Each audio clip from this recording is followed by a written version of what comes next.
There are days when life feels like a weight pressing against your chest, quietly, persistently, without needing a reason. Nothing has gone wrong, not exactly, but there's a dull ache under your ribs, a heaviness you can't quite name.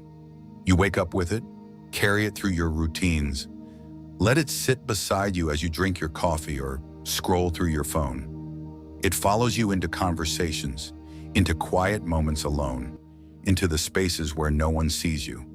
And when night falls and the world goes quiet, it's still there. That unspoken ache, that sense that something inside you wants to be heard, to be seen, to be held. But you don't know what it is. You only know that it's yours, that it has been waiting for your attention patiently for longer than you care to admit, and so you finally stop. Not because you have answers, but because you're tired of running, tired of pretending that the ache isn't real, tired of distracting yourself with noise and movement and other people's problems. You sit down, maybe in the middle of your bedroom floor, maybe in your car with the windows rolled up, maybe on the edge of your bed in the dark, and you breathe. Not the kind of breath that sustains the body, but the kind that reaches down into the soul.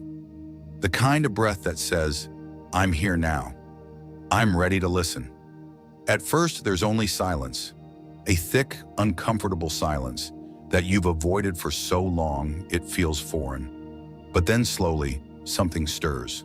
A thought, a memory, a feeling you've buried under layers of productivity and performance. Maybe it's grief, maybe it's fear, maybe it's a longing you never allowed yourself to name. And in that moment, something inside you breaks open, not in a destructive way, but in a way that feels strangely holy, like the cracking of a shell so that the light can get in. You don't run, you don't try to fix it, you don't try to understand it. You just let it rise, let it speak. Let it move through you like a storm that has been waiting on the horizon for years. And as it does, something else begins to happen. You feel the tension start to loosen, you feel your breath deepen, you feel the tears, not the loud, performative kind, but the soft, trembling kind that comes from deep within the heart. And for the first time in a long time, you feel real. Not okay, not put together, not impressive, but real. And in being real, you remember something you had forgotten, something this world rarely tells you. You don't have to have it all figured out. You don't have to always be strong. You don't have to pretend that your heart isn't heavy or your spirit isn't weary. It's okay to not be okay. It's okay to rest. It's okay to feel lost, to fall apart, to not know the way forward. Because healing doesn't happen in the pretending, it happens in the truth. And your truth, it's not something you have to search for. It's not something you have to earn. It's already inside you, waiting for permission to speak. And now that you've stopped long enough to listen, it speaks not in sentences or declarations, but in sensations. In the way your body relaxes when you let go of the pressure to be more. In the way your chest softens when you stop holding your breath. In the way your shoulders drop when you release the weight of everyone else's expectations. You start to see that healing isn't about becoming someone else. It's about unbecoming, about shedding the masks, the roles, the identities you wore to survive. It's about coming home to the parts of you that were pushed aside, the parts that never got a chance to speak. It's about remembering who you were before the world told you who to be. And that remembering, it's not a one-time event. It's not a moment of enlightenment that changes everything. It's a slow, sacred unfolding, a daily practice of choosing presence over performance, of choosing softness over shame, of choosing to sit with your pain instead of numbing it, of choosing to stay when everything in you wants to leave. You begin to notice the patterns, the old stories that still echo in your mind, the ones that tell you you're too much or not enough or too broken to be whole. And instead of fighting them, you meet them with compassion. You ask, where did you come from? Whose voice are you echoing? And as you ask, you begin to see that these stories are not yours. They were passed down, inherited, imprinted. They were survival strategies, not truths. And now that you see them for what they are, you can begin the slow, brave work of rewriting them. You start by speaking differently to yourself, not with perfection, but with intention. You replace the harshness with gentleness. You replace the judgment with curiosity. You start saying things like, I'm doing the best I can. I don't have to have all the answers. It's okay to take this one breath at a time. And in that shift, something inside you begins to soften. The inner critic gets quieter. The inner child starts to feel safe. And your heart, once hardened by years of defense, begins to open. And in that opening, you begin to see the world differently. Not as a place you have to conquer, but as a place you get to experience. Not as a battlefield, but as a classroom. Not as something outside of you, but as something that reflects what's within. You notice the way the wind brushes against your skin. You notice the way the light shifts as the day moves forward. You notice the way your breath feels like a prayer when you're fully present. These moments don't fix everything. They don't erase your pain, but they remind you that life is still here, still waiting, still holding beauty, even in the midst of the ache. And so you begin to move through your days differently, not with urgency, but with reverence. You stop rushing, you stop forcing, you stop trying to keep up with a world that thrives on speed and scarcity. You start choosing what feels aligned. You start saying no to things that drain you. You start saying yes to things that bring you back to yourself. And in doing so, you begin to build a life that feels like home. Not a perfect life, not a life without struggle, but a life rooted in truth. A life that holds space for the full spectrum of your humanity. A life where you are allowed to feel and rest and begin again. A life where your worth is not based on how much you produce, but on the simple fact that you exist. And that existence, it's sacred. You begin to realize that you are not here to be fixed. You are here to be felt, to be held, to be whole. And you already are. There's something that begins to change inside of you when you stop demanding clarity from the future and start making peace with the uncertainty of the present. You realize that maybe the answers aren't supposed to come all at once, and maybe the path ahead isn't meant to be mapped out with sharp lines and perfect timing. You start to understand that this moment, this single breath, this quiet second of existence, is where your life is actually happening.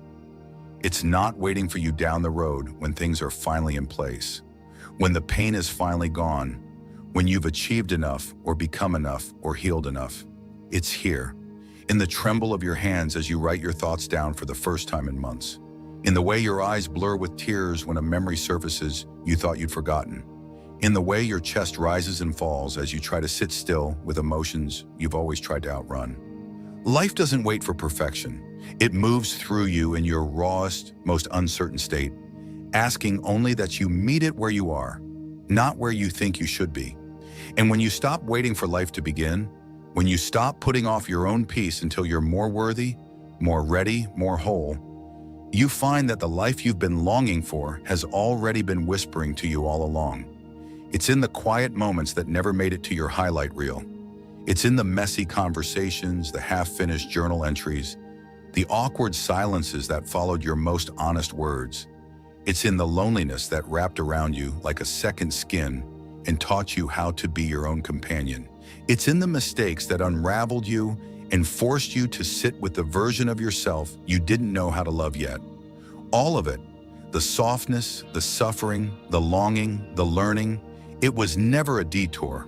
It was the path, the exact one you were meant to walk. And on that path, you begin to strip away everything that was never truly you. Not suddenly, not without grief, but slowly, intentionally, like unwrapping a gift that's been sitting in your soul, waiting patiently for you to remember it was always there. You take off the roles you were told to play, the masks you wore to be accepted, the layers of protection you built around your heart when the world didn't know how to handle your depth. You stop trying to be digestible.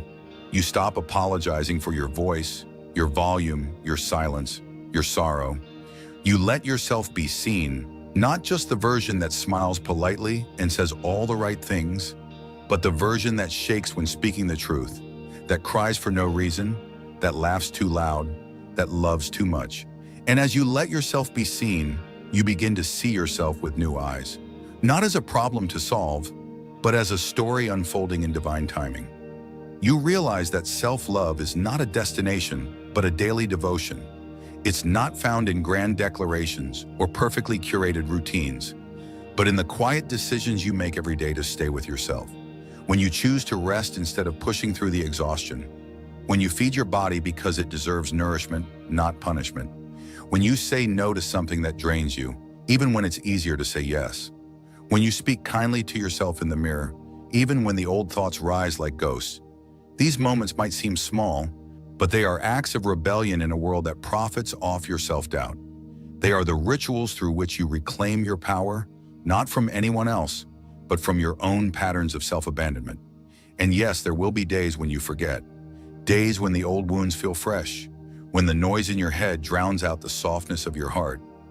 There will be moments when you reach for your old coping mechanisms, not because you're weak, but because they were once your lifeline. But even in those moments, you are not lost. You are remembering. Remembering how to come home to yourself, how to breathe through the tightness, how to anchor into the truth that healing isn't a straight line, and neither are you. You are a spiral, a constellation, a wave constantly in motion. You are allowed to ebb and flow, to rise and fall, to fall apart and come back together again, as many times as it takes. And as you live in that rhythm of falling and rising, of remembering and forgetting, you begin to find beauty in your own impermanence. You stop clinging to the idea of being fixed because you realize you were never broken. You were responding, adapting, surviving. You were doing what you needed to do to protect yourself, to make it through. And now with gentleness, you can thank those parts of you. You can say, you kept me safe. You helped me survive, and now I'm ready to thrive. You don't shame the parts of you that coped, you honor them. And in doing so, you set them free. You set yourself free. You begin to live differently, not because you've arrived somewhere, but because you're no longer trying to escape. You walk slower. You listen more deeply. You allow silence in conversations. You welcome pauses in your day. You find richness in the moments that once felt empty, because now you're present enough to feel them. You let yourself be moved by music, by poetry, by the sound of rain on your window. You stop looking for meaning in things that glitter and start finding it in things that glow, softly, steadily from within. And you stop waiting to be chosen. You stop needing to be validated. You stop outsourcing your worth to people who haven't learned how to love themselves, let alone love someone like you. You choose yourself, not because no one else will, but because you've realized that being chosen by others is meaningless if you haven't chosen yourself first. You become your own home, your own sanctuary, your own safe place. And from that place, you begin to build a life that feels like belonging. Not because everyone understands you, but because you do. You laugh more freely now, not because life has stopped being hard, but because you've stopped letting it harden you. You cry more openly, not because you're broken, but because your heart is open enough to feel. You rest more often, not because you're lazy, but because you no longer associate your worth with your productivity. You forgive more quickly, not because what happened was okay, but because you're no longer willing to carry pain that doesn't belong in your future. You love more deeply, not because it's safe, but because love is what you were made for. And in loving this way, in loving yourself and the world from a place of wholeness instead of lack, you begin to heal in ways you didn't know were possible. You start attracting relationships that feel like resonance instead of repair. You stop performing intimacy and start experiencing it. You stop chasing closure and start creating peace. You stop asking, what do I need to fix about myself? And start asking, what do I need to forgive? This is the quiet revolution, the slow, sacred uprising of your soul. It doesn't need to be broadcast. It doesn't need to be understood by everyone. It just needs to be lived, felt, honored. It is yours and yours alone. A map etched into your bones, guiding you back to the truth you've always known. That you are not too much, that you are not behind, that you are not unlovable, that you are not broken. You are healing, you are growing, you are remembering. And in that remembering, you are becoming. Not someone new, not someone better, but someone real. There is a certain softness that begins to return to your life when you stop holding your breath, waiting for something outside of you to give you permission to exhale. It doesn't come with a grand realization or a lightning bolt of clarity. It arrives quietly, like the way morning sunlight spills across your room, before you even open your eyes. It comes after all the forcing, all the fixing, all the trying so desperately to hold everything together. It comes when you finally allow yourself to fall apart. Not in shame, but in grace. You begin to understand that maybe you were never meant to carry all that weight. Maybe the expectations that crushed your shoulders were never really yours. Maybe the life you were taught to chase isn't the one your soul came here to live. And in that stillness, when you stop running, stop proving, stop apologizing for the very shape of your being, you begin to remember how to breathe in your own skin, not as a concept, not as something you practice to be calm, but as a living, sacred act of returning to your body.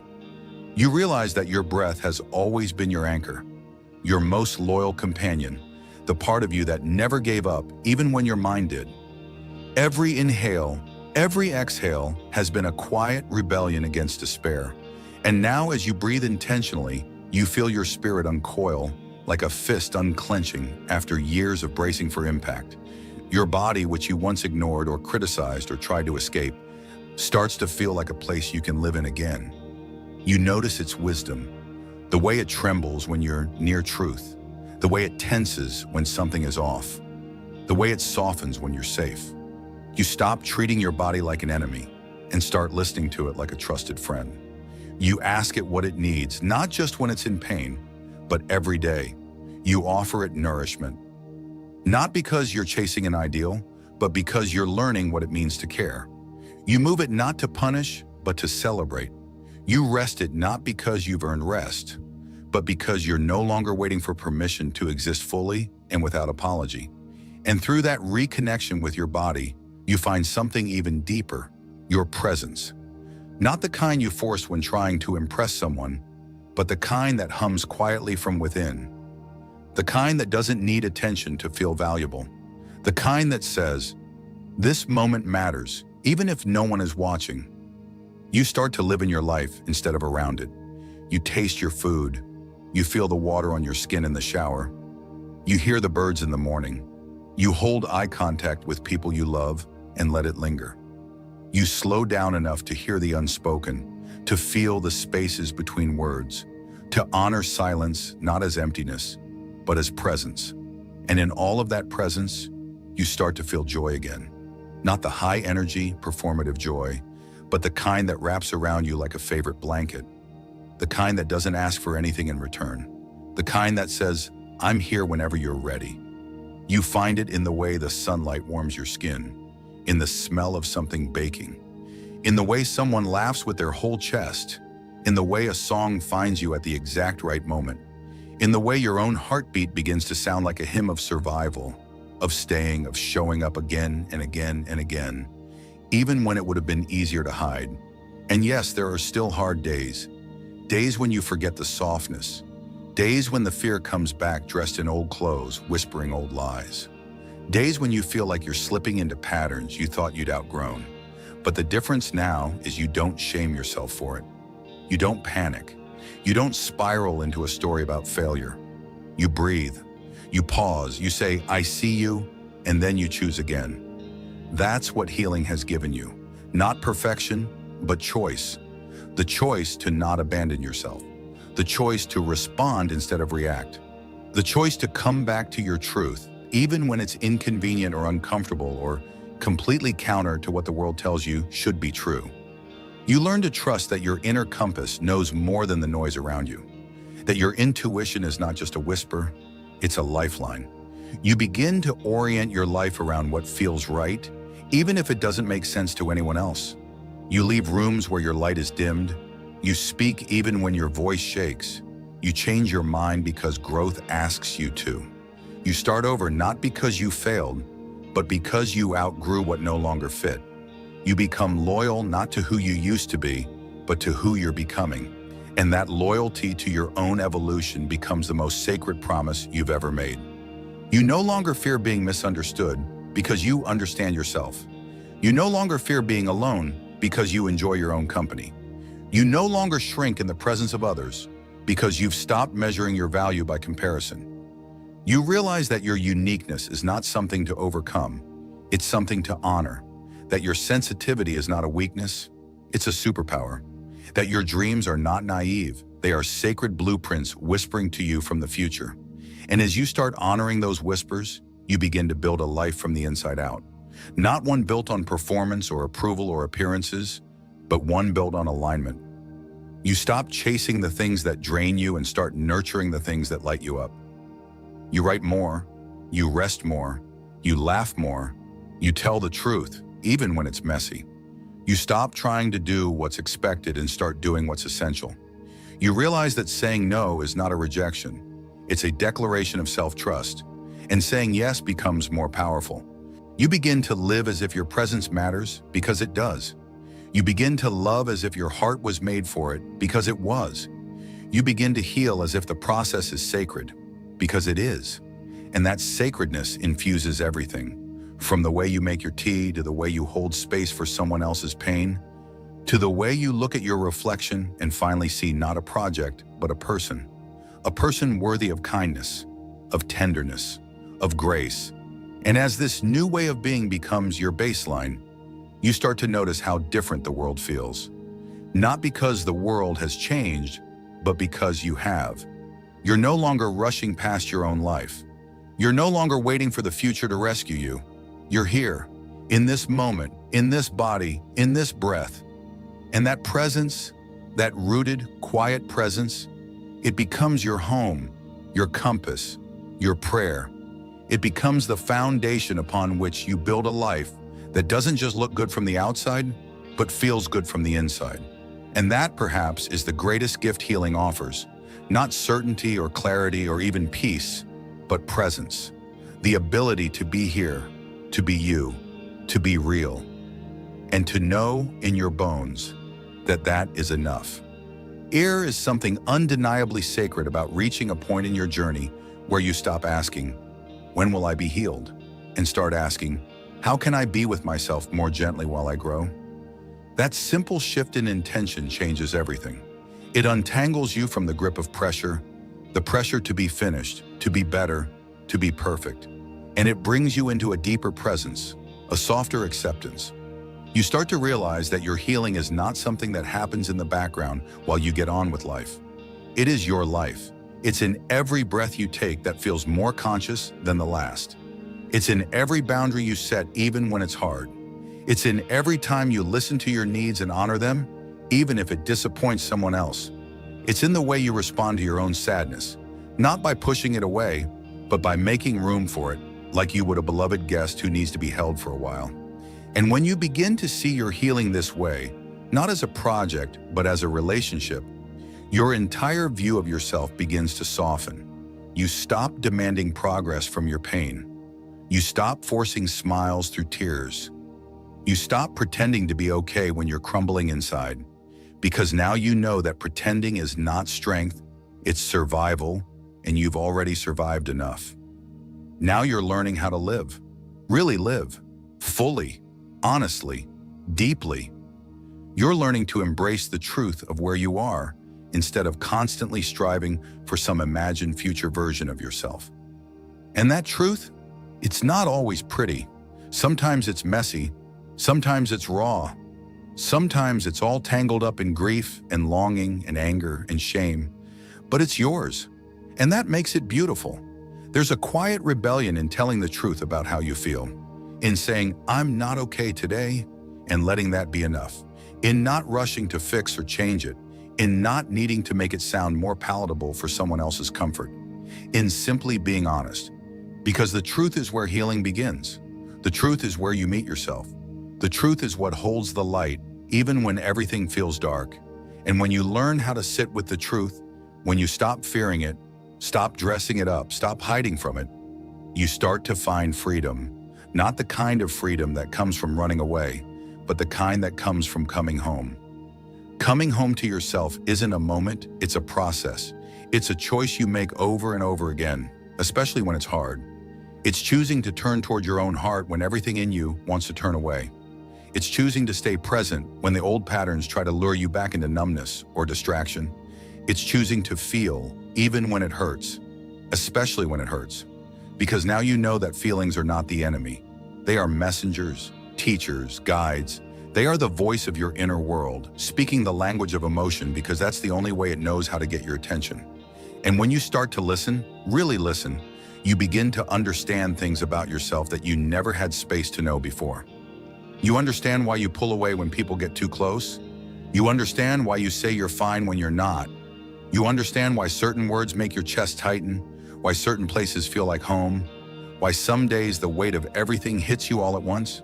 You begin to see the patterns not as flaws, but as evidence of your humanity, of your resilience, of the ways you've tried to protect yourself in a world that didn't always feel safe.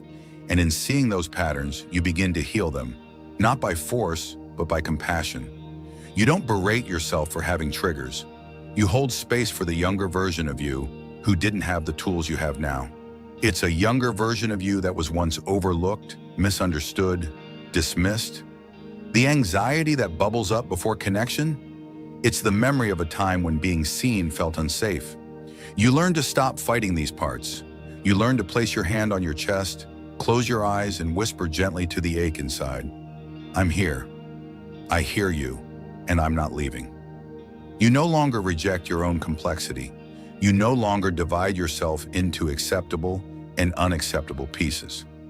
You no longer love only the parts that others find easy to receive. You begin to understand that true love, soul-deep, unconditional, transformative love, starts with acceptance. The kind of acceptance that holds space for your brilliance and your wounds, your courage and your confusion. The kind that doesn't flinch when you're falling apart. The kind that says you're still worthy even here. And when you practice that kind of love with yourself, something begins to shift on a cellular level. Your nervous system, long attuned to danger, begins to soften into safety. You no longer see the world through the lens of defense. You begin to see through the lens of presence. You realize that safety isn't a place, it's a feeling. And that feeling comes when you stop betraying your own truth just to make others more comfortable. It comes when you say what you really mean, when you let yourself rest, when you trust that your needs matter, when you believe that it's okay to take up space, not because you've earned it, but because you exist. That in itself is enough. You stop performing healing. You stop trying to appear wise or spiritual or over it. You stop posting every breakthrough and let some things be sacred. You start protecting your growth like a tender seedling, not because you're hiding it, but because you've learned that not every sacred thing needs to be seen. Some things grow best in silence. Some truths don't need an audience. They need stillness. They need time. They need you. And in that stillness, you finally meet yourself without distraction. No scrolling, no noise, no escape routes. Just you sitting with your own breath. And in that breath, you find what you were always looking for. Home. Not a place, not a person, but a feeling that lives within you. A rootedness, a belonging, a soft knowing that says, you don't have to run anymore. You begin to see that slowing down isn't laziness, it's presence. That quiet isn't emptiness, it's clarity. That rest isn't indulgence, it's restoration. You stop needing your life to be loud, to be meaningful. You find joy in the ordinary, in making your bed, in lighting a candle, in watching the sky shift from blue to gold, in hearing the sound of your own heartbeat and knowing it's yours. You start living from the inside out rather than the outside in. And the world may not understand. The world might still reward the hustle, the perfection, the curated smile. But you no longer need their understanding. You no longer ask for permission to exist as you are. You've given that to yourself, and that permission changes everything. It redefines how you show up in relationships. You no longer beg for scraps of affection. You no longer contort yourself to fit into someone's idea of who you should be. You don't tolerate being tolerated.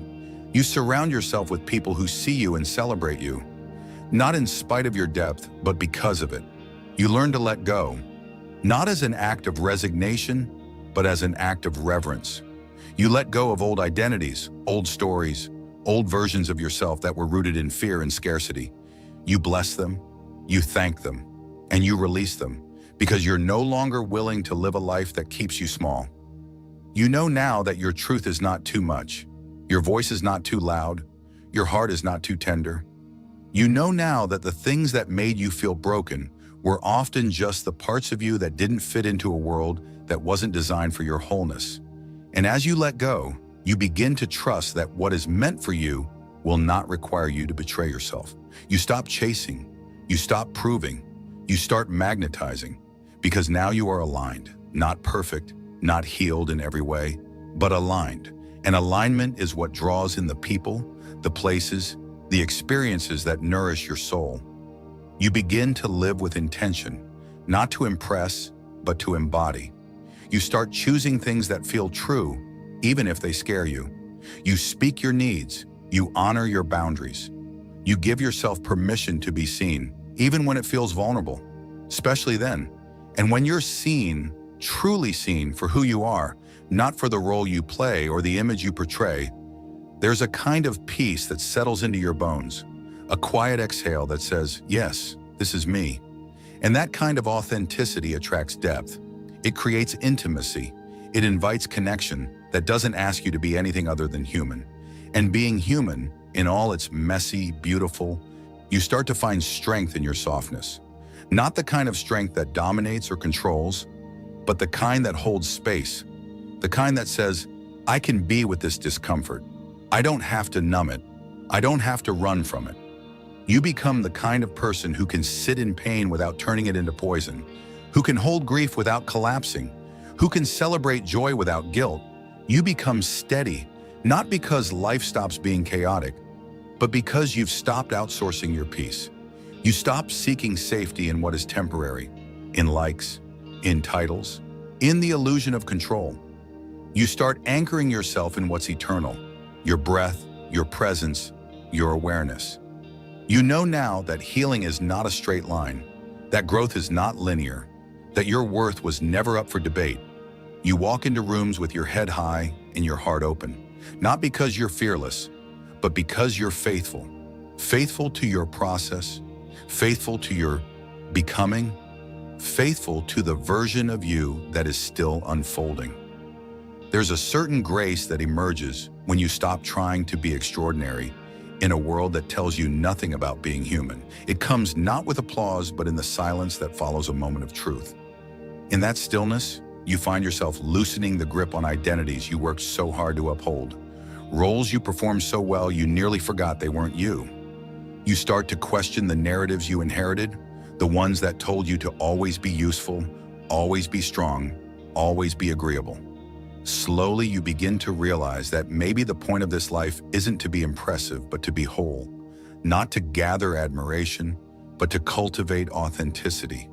Not to conquer the world, but to finally come home to yourself and say, this is me, fully, imperfectly, honestly. It's a subtle awakening, this shift. You begin to notice how many of your choices were rooted in fear.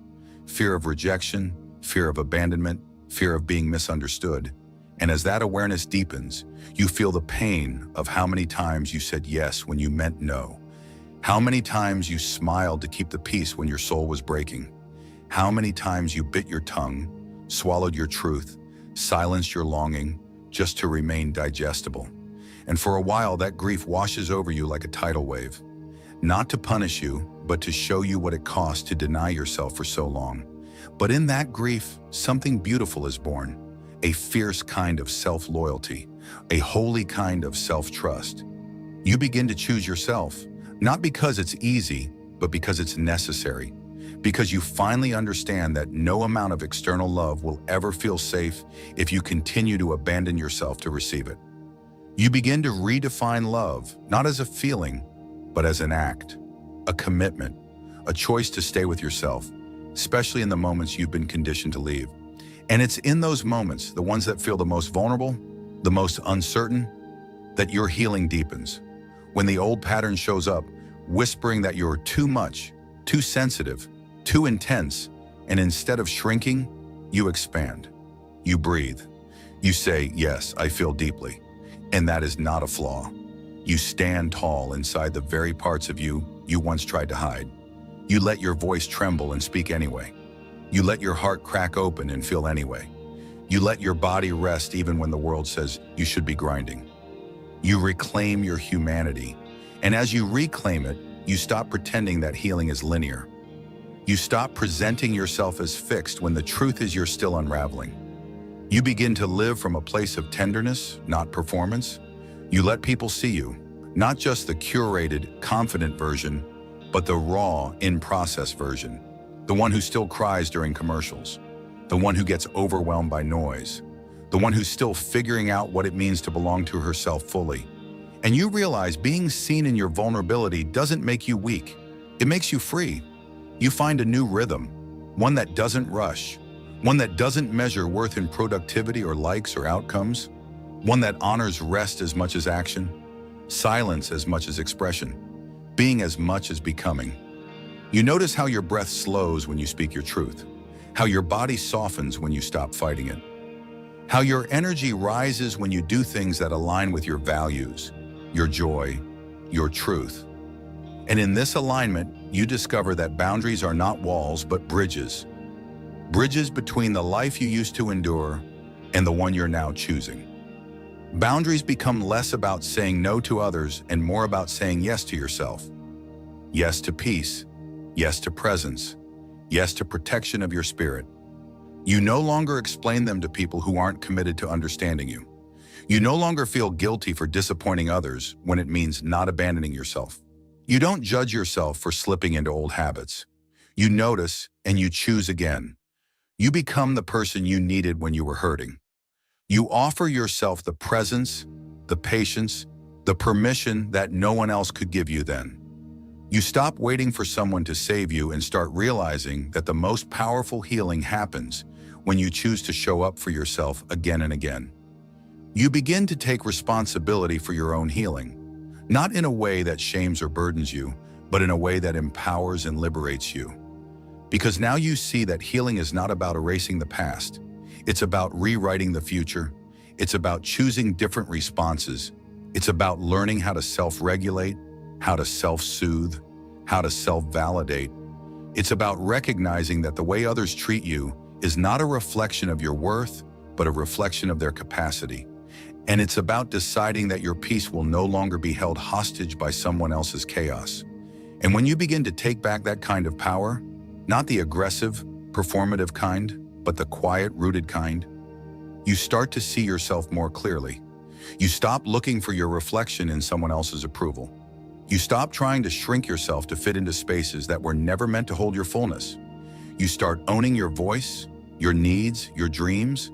You start taking up space, not because you're trying to prove something, but because you finally believe that you deserve to exist fully and unapologetically. You begin to dream again, not in the way you did before, when your dreams were shaped by what the world told you to want, but in a way that feels deeply, soulfully yours. You dream of simplicity, of peace, of joy that doesn't need to be loud to be real. You dream of mornings where you wake up without dread in your chest, of evenings where you don't need to numb yourself just to rest. You dream of friendships that feel like safe places, of love that feels like home, of work that feels like purpose. And slowly, as you honor those dreams, not by chasing them, but by aligning with them, you start to notice that life begins to feel different, not easier, but more honest, more meaningful, more aligned. You don't need to be healed to live a beautiful life. You just need to be present, to be willing, to be kind to yourself in the moments when it would be easier not to be, to hold your own heart with tenderness, especially when it aches, to remember that your pain is not a punishment, it's a portal, a doorway into deeper understanding, deeper connection, deeper love. And love, real love, starts with you. It starts with the way you talk to yourself when no one is listening. It starts with the way you forgive yourself when you fall short. It starts with the way you choose to believe in your worth even when the world forgets to remind you. It starts with the way you offer yourself grace over and over again until grace becomes your new default instead of guilt. And when love becomes the way you relate to yourself, it changes everything. Not all at once and not in obvious ways, but in subtle, powerful shifts. You start to feel safe in your own body. You start to trust your own timing. You start to let go of people who were never really holding you. You start to create boundaries that protect your peace instead of apologizing for needing them. You start to live in alignment with your truth, even when it's uncomfortable, even when it costs you the approval you once craved. Because now you know the cost of abandoning yourself, and you're no longer willing to pay it. Now you're building a life where you get to stay with yourself, fully, freely, and without shame. And in that life, you are not waiting to be chosen. You have already chosen yourself. There's a moment in every soul's quiet journey where the question shifts from, what do I need to fix? To what am I ready to feel? And that shift, while invisible on the outside, marks a sacred turning within. It's no longer about chasing a better version of yourself. It's not about upgrading or outperforming or transforming to meet the world's definition of wholeness. It becomes about remembering the self that's been underneath all along, the self that was never broken, only buried beneath layers of shame, comparison, and years of trying to survive. You stop seeking healing as a finish line and begin to understand that it's a living relationship, a slow becoming, a deep remembering, a promise to yourself that you'll keep showing up, even if it's messy, even if it's tender, even if it doesn't look like progress to anyone else. And in that sacred space, you begin to see your pain differently, not as something to eliminate, but as something to sit beside. You stop trying to silence the voices in your head and begin to listen, not because they're always true, but because they are speaking from a place that deserves to be acknowledged. The fear that says you're not good enough? You begin to trust that those who are meant to walk beside you will honor your growth, not resent it. You also learn to hold space for duality, for the parts of you that are still healing while other parts are already thriving, for the grief that sits quietly beside your joy, for the loneliness that lingers even in love, for the hope that rises even in pain.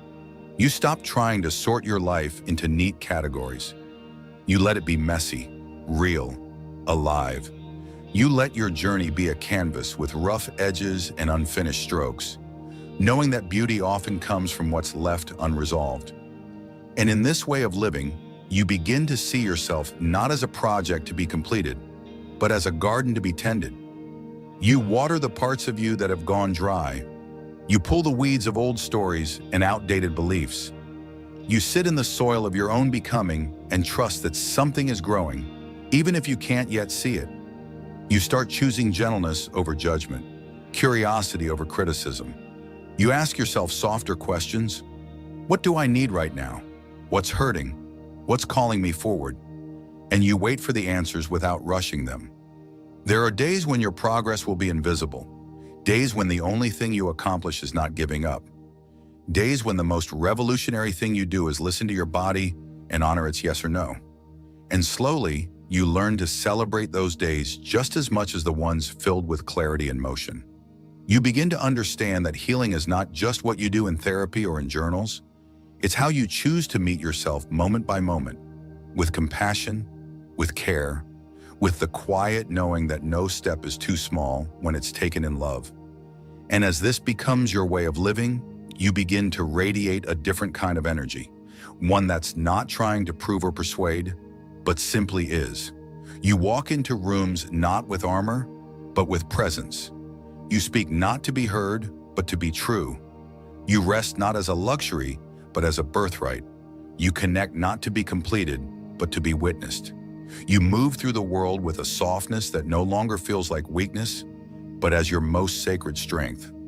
People may not understand this version of you. Some may say you've changed.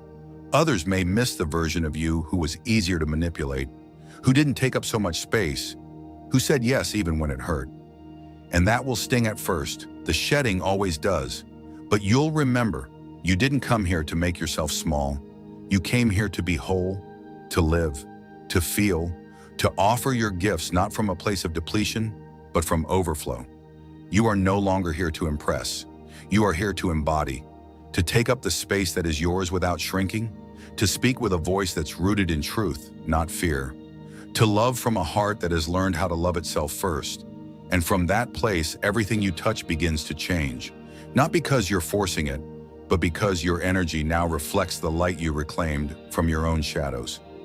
You now walk with the wisdom of someone who's faced the storm and didn't run, who stood in the eye of pain and didn't collapse, who let the rain wash over them without pretending it was sunshine. And because of that, you are softer but stronger, quieter but more clear, still but deeply alive. You carry this softness into everything now. The way you speak to others, the way you hold space for their humanity, the way you no longer rush to fix but instead ask, how can I be here with you? You begin to see that the most healing thing you can offer the world is your own presence, fully rooted, fully open, not perfect, just present. And this presence, cultivated through your healing, becomes your legacy. Not a legacy of titles or accomplishments, but of truth, of tenderness, of someone who dared to live in alignment with her soul, even when it was uncomfortable, even when it was slow, even when no one else understood. This, you realize, is what it means to come home. Not to a place, not to a person, but to yourself.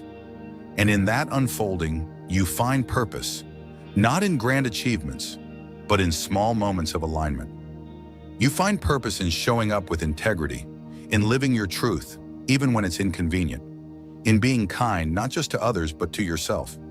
You stop asking, what do I need to do to be valuable? And start asking, how can I honor who I already am? And that question, that sacred inquiry, becomes the compass that guides you home every time you feel lost. Because now you know, healing isn't a destination, it's a relationship. With yourself, with your breath, with the present moment. It's the quiet daily choice to return to your body, to your truth, to your heart, again and again and again. And that return, there's a quiet strength in you now, the kind that doesn't need to announce itself, the kind that doesn't demand recognition. It sits softly in your bones,